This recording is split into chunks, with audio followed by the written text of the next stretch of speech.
Hello, അപ്പോഴേ നമ്മുടെ beef fry ഇതേ കണ്ടിട്ട് കൊതിയാണ്ട.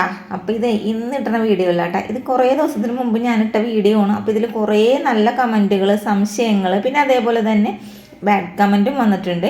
അപ്പോൾ ബാഡ് കമൻറ്റ് എന്താണെന്ന് ഞാൻ പുറകെ പറയാം. സംശയങ്ങൾക്കുള്ള മറുപടിയാണ്. നമ്മൾ കമൻറ്റിലൂടെ മറുപടി കൊടുക്കുമ്പോഴേ വേറൊന്നുമല്ല, ചിലർക്കൊരു സംശയം ചോദിച്ചിട്ട് ഒറ്റ പോക്കാണ്, പിന്നെ കാണൂല.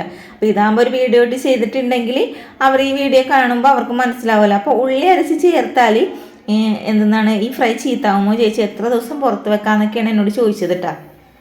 ഉള്ളി അരച്ച് ചേർത്തുകൊണ്ടിട്ട് ബീഫ് ഫ്രൈ ഒന്നും ചീത്താവൂല. പിന്നെ നമ്മൾ വീട്ടിൽ വെച്ച് കഴിക്കുകയാണെങ്കിൽ തന്നെ നമ്മൾ ബീഫ് ഫ്രൈ ഉണ്ടാക്കിയിട്ട് എടുക്കുമ്പോൾ നമ്മൾ ചൂടാക്കുമല്ലോ. കാരണം എന്ന് വെച്ചാൽ ബീഫിൽ നെയ്മയൊക്കെ ഉണ്ടെങ്കിൽ ചൂടാക്കി കഴിച്ചാൽ ടേസ്റ്റ് ഉണ്ടാവുള്ളൂ. പിന്നെ പുറത്തേക്ക് കൊണ്ടുപോയതിൻ്റെ വിവരം എന്ന് വെച്ചാൽ, ഞാനിപ്പോൾ ഇന്ന് ഞങ്ങളുടെ കടയിൽ പാഴ്സൽ മേടിക്കാൻ അവർ വന്നിട്ടുണ്ടായിരുന്നു. അപ്പം ഞാൻ ചോദിച്ചു കറക്റ്റായിട്ട്. അപ്പോൾ അവർ പുറത്തേക്ക് കൊണ്ടുപോയതിന് ശേഷം, അതായത് ഗൾഫിലേക്കാണ് പോയത് ഈ സാധനം. എന്നിട്ട് അവിടെ ചെന്നിട്ട് അവർ ഫ്രിഡ്ജിൽ വെച്ചിട്ട് കുറേശ്ശായിട്ട് കഴിക്കണ സമയത്ത് എടുത്ത് ചൂടാക്കിയിട്ടാണ് കഴിച്ചതെന്ന് പറഞ്ഞ്. നല്ല ടേസ്റ്റ് ഉണ്ടായിരുന്നു, ഒരു കേടുപാടും ഉണ്ടായിരുന്നില്ല. ഇപ്പോഴും ഇരിപ്പുണ്ടെന്നാണ് എന്നോട് പറഞ്ഞത്. ഇന്നാണ് അവർ പാഴ്സൽ മേടിക്കാൻ വന്നത്. പിന്നെ ഒരു കമൻറ്റ് വന്നേക്കണത് വേറൊന്നുമല്ല കേട്ടാ, ഈ ഒരു ബീഫ് ഫ്രൈ കഴിച്ചാലേ ക്യാൻസർ വരുമെന്ന്. എടോ താനേ ഏത് കാലത്തൊക്കെ ജീവിക്കണത്?